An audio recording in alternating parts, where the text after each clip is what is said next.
Right, सो कैसे हो सारे? आई होप कि सारे अच्छे होंगे। सो इस वीडियो के अंदर हम लोग बात करने वाले एक चाइनीज ड्रामा जिसका नाम है द लेजेंड ऑफ मंगेकी। तो अगर आपको जाना है कि ड्रामा कैसा है, क्या सारी चीजें आपको इसमें आपको देखने मिलेगी, तो बस वीडियो को एंड तक देखना, सारी चीजें तुम्हें पता चल जाएगी। ड्रामा एक्शन मिस्ट्री फैंटेसी पे बेस्ड है, जिसको 7.6 की रेटिंग मिली आउट ऑफ 10। ड्रामा को पूरी तरीके से देखने के लिए आपको 43 एपिसोड देखने पड़ते हैं, जिसकी रनिंग टाइम 45 मिनट के राउंड में रखकर प्रेजेंट करी गई है। और एमएक्स पे अभी तक इसके 15 एपिसोड डाले गए हैं, जिनमें से मैंने पूरे 15 एपिसोड को निपटा दिया है। और इन्हीं 15 एपिसोड के बेसिस पे मैं आपको बताने वाली हूँ ड्रामा में क्या सारी चीजें देखने मिलेगी और ये ड्रामा कैसा है।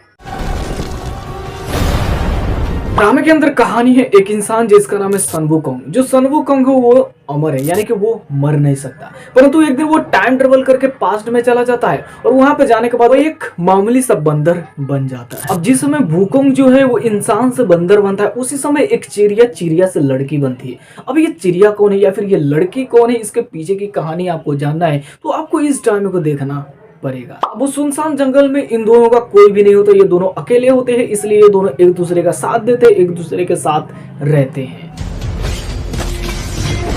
जो भगवान होते हैं वो लोग मतलब क्या करते, राक्षसों को ढूंढ ढूंढ कर मार रहे होते हैं।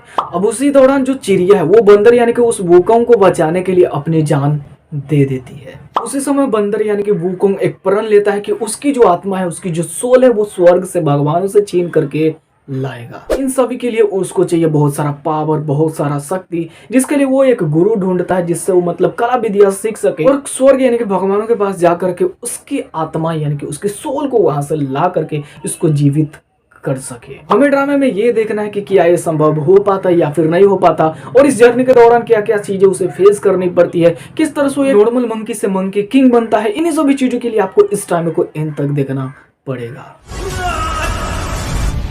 तो देखो, मैं बिल्कुल ये नहीं कह सकता कि ये जो कॉन्सेप्ट है बिल्कुल नया है। इस कॉन्सेप्ट पे ऑलरेडी चाइना में ही मूवी बनी हुई जिसका नाम है मंकी किंग, जिसका 3 पार्ट है। तो उसी कॉन्सेप्ट को लेकर के इसको मल्टीपल एपिसोड के साथ बनाया गया है। और आपने उस मूवी को देखा होगा तो उसमें भी पता होगा कि उसमें भी गॉड और मंकी किंग के बीच में लड़ाई होती है। सेम उसी तरह से इसमें भी आपको देखने मिलेगी, लेकिन इसको मल्टीपल एपिसोड के साथ बनाया गया है, तो इसमें थोड़ा सा अलग तरह से यानी कि विस्तार में इसको बनाया गया है या बताया गया है उन्हीं चीज के बारे में। देखो, पर्सनली इस ड्रामे के बारे में बात करें तो जो ड्रामे की डबिंग है वो एमएक्स वाले ने अच्छी करी है और इस ड्रामे को अच्छे से बनाया भी गया है। जिस तरह से इसको प्रेजेंट करी गई है आपको पसंद आएगी। जो भी कैरेक्टर लिए गए हैं वो भी आपको पसंद आएगा। कुछ ऐसे मॉन्स्टर भी यानी कि जो राक्षस वगैरह वो थोड़ा सा आपको अनरियलिस्टिक लगेगी, लेकिन जो VFX यूज किए गए या फिर जो भी ग्राफिक्स वगैरह यूज किए गए वो ओरिजिनल लगती है, वो फेक आपको नहीं लगेगी। अभी तक के इन 15 एपिसोड में मुझे ड्रामा बहुत ही अच्छा लगा। ड्रामा आपको स्टार्टिंग से कनेक्ट कर लेता है,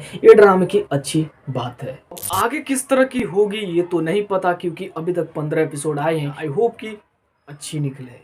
लेकिन ड्रामा के अंदर जो आप एक्सपेक्ट करते हो, जो हाई लेवल की वो एक्शन या फिर जो मैजिक वगैरह एक्सपेक्ट करते हो, वो अभी इन 15 एपिसोड में उतना ज्यादा देखने नहीं मिला है। लेकिन होप है कि आपको ये चीजें आगे देखने मिल सकती है। परंतु जो भी चीजें अभी तक देखने मिली है उसकी जो प्रेजेंटेशन है ना वो सेटिस्फाइड करती है। एक और चीज, ड्रामा थोड़ा सा स्लो है तो आपको पेशेंस रख के देखना पड़ेगा। बाकी चीजें जो है ड्रामा में अच्छा है, आपको डेफिनेटली ड्रामा एंटरटेन करेगी। सो अभी तक आपने ड्रामा देखना स्टार्ट नहीं करा तो देख सकते हो, या फिर आप लोग देख रहे तो आपको ड्रामा कैसा लग रहा है कमेंट करके जरूर बताना। बाकी तुम स्वीट होम सीजन 2, ग्योंगसेन क्रिएचर, इन सभी बड़े ड्रामास के बारे में जानना चाहते हो या फिर नेटफ्लिक्स पे आने वाली ड्रामास के बारे में जानना चाहते हो तो इस वीडियो को देखो, और एमएक्स पे आने वाली ड्रामास के बारे में जानना चाहते हो तो इस वाले वीडियो को देखो। मैं मिलता हूँ तुमसे वही।